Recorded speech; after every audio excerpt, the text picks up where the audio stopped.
আসসালামু আলাইকুম সম্মানিত ভিউয়ার্স, দেখুন একটা বিষয়।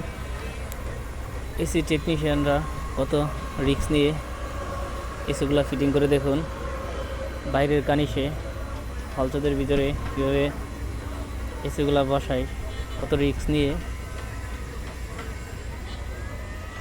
জীবনটা অনেক ঝুঁকিতে থাকে, তখন এই কাজগুলো অনেকটাই পরিশ্রম আর অনেক চিপা জায়গায় গিয়ে কাজ করতে হয়।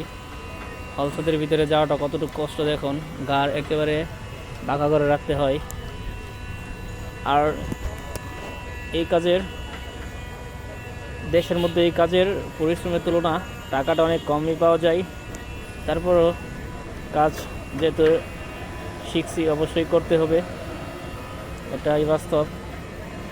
যে কোনো কাজকেই আমরা ছোট করে না দেখি। আর এই কাজগুলা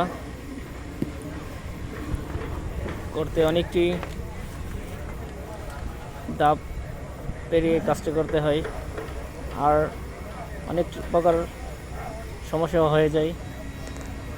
ঝুলে কাজ করতে হয়, কত চিপার ভিতরে কাজ করতে হয়। তা অনেক গরমের ভিতরে কাজগুলো করতে হয়, অনেক ঘামতে হয়।